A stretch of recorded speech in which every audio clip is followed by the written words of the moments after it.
bubeník mi tam nesedí, proste ten equipment. Akože hrá dobre, ale... Hrá dobre, ale on je... Evoy tam bol lepší.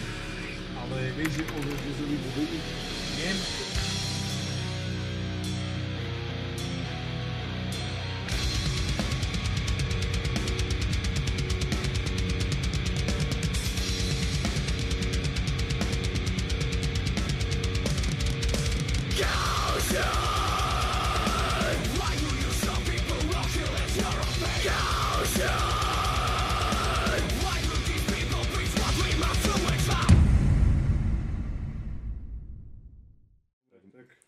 Tak jedna.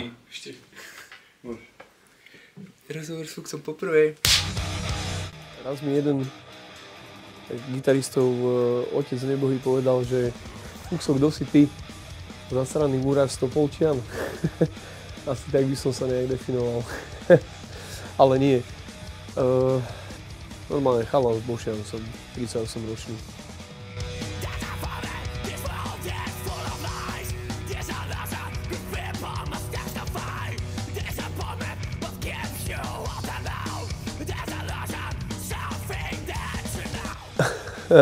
Moja prezývka Fuxo, je to úplne trápne. Je to úplne nezaujímavá historka, každý čaká niečo wow, že proste poviem, že ako som sa k tomu dostal. A moja prvá parta, ktorú som mal na Činžaku tu v Bošanoch, z Činžaku, čo sme boli parta, tak dlhú dobu mi nevedeli vymysleť nejakú prezývku. My sedeli na lavičke pri Činžaku a bývalý spolužiak išiel okolo na bajku a ja som na neho zakričal, že čau Fuxo, pretože jeho volali Fuxo. A oni sa strašne začali smiať. Tak vlastne mi to nejak prišlo, že z jeho prezývky, lebo sa mi to strašne ľúbilo, že Fuxo. Prvý zážitok s hudbou, viem, že som mal nejaké 4 roky, bol to na chate Martine a známi, ktorí tam s nami boli, mali 2 synov starších. A viem, že niekto tam pustil, neviem, či to boli presne oni, ale niekto tam pustil starú Tublatanku. A to bol ten moment, hej, mal som okolo 4 rokov, 4,5 roka. A to bol môj prevrat nejako, že hudobný, že som začal vnímať hudbu. Hrám na, okrem nervov všetkým ľuďom okolo, hrám teda prvotne na gitaru, čo som začal. Viem aj na bicie, viem v podstate na bas gitaru hrať, ale je to len, že nie, že viem, proste hrám, ale ako, nikdy som sa to neučil. Nikdy som nemal nejaký prístup ako profesionálny, že by ma niekto učil, alebo že by som navštevoval nejaké hodiny, vždycky to je vlastne som samouk, na všetko som samouk. Zahrám niečo aj na fujare, na didgeridoo, zahrám na všelijaké také tie nástroje, ako je kalimba a tak.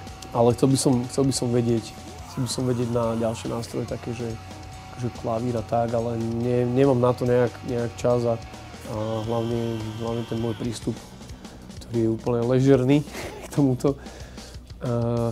Takže nemám. Ja som od decka chcel byť bubeník, čo je sranda, že som ako frontman vo väčšine tých kapiel, to som nikdy tak z tej pozície nechcel, že prvotne, že byť proste akože ten stredobod, ja som fakt, že chcel sedieť za tými bubnami a držať rytmus, ale nejak ma všetci tlačili vždycky do toho, že ty vieš aj spievať a hrať a akože vieš to tak až kvázi dobre, tak ako pôsobí to tak, že sa pretrčam, ale v podstate ja by som bol strašne rád, keby niekto to bral aj za mňa.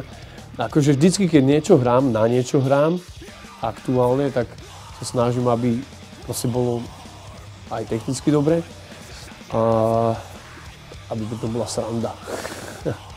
Ešte hudbu robím, keď sa pýtaš, odkedy robím hudbu, tu robím od 12 rokov. Vlastne, že aktívne, že som od 12 začal hrať na gitaru a tým pádom som zistil, že dokážem aj robiť vlastnú hudbu. Takže vlastne od roku 1998. Vieš, to malo taký zvláštny priebeh to celé, že ja som si založili sme si so susedom taký kvázi vtedy projekt, hlavne bolo vplyvnený Nirvánou a volal sa Marihuana. Ja som tu Marihuanu v podstate bral ako to, čo som chcel vždycky robiť. No ale vieš, jak to je, že niečo si plánuješ a nevyjde to.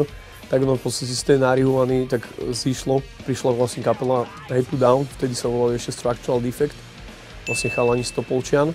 Tí sa snažili robiť taký nu metal mne blízky. Neživím sa hudbou, netuším vôbec v našom, alebo v tom, aby som si udržal nejaký ten undergroundový štandard, akože že nebyť nejaký komerčák a niekomu sa nepchať do zadnice. Aby som tým zarábal na Slovensku, to neviem, či sa dá nejako dosiahnuť.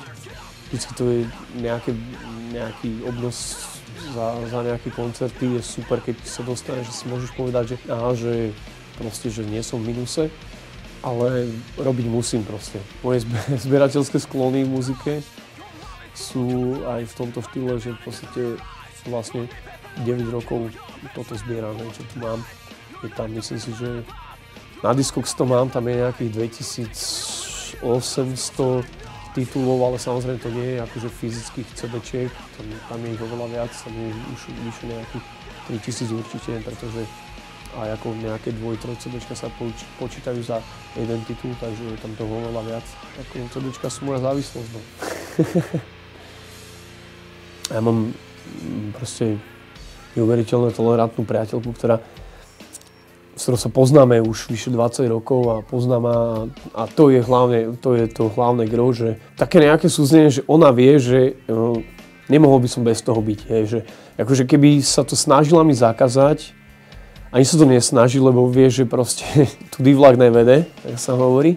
Jednoducho mala na výber ona, že buď mňa, alebo nie mňa, a keď mňa, tak jeden z muzikov. A jednoducho dostal sa do tej sféry, že proste naša dôvera, náš vzťah je na takom bode, že jednoducho tam už nemáme si čo vyčítať. Ešte tam sú tie veci, ktoré sú. Ja akceptujem z jej strany, ona z mojej strany. Tam je to úplne, že tam je tá harmonia v podstate na takom bode, že to dokážeme nejako dávať. Hej.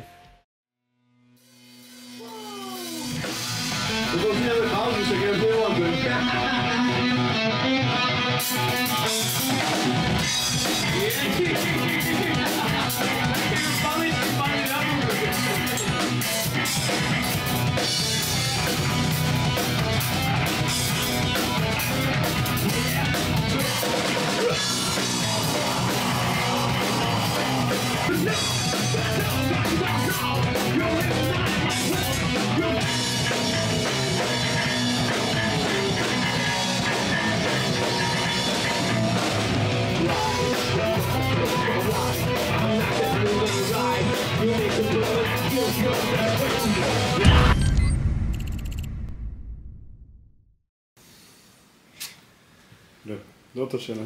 Ďakujeme. Že? Už všetko?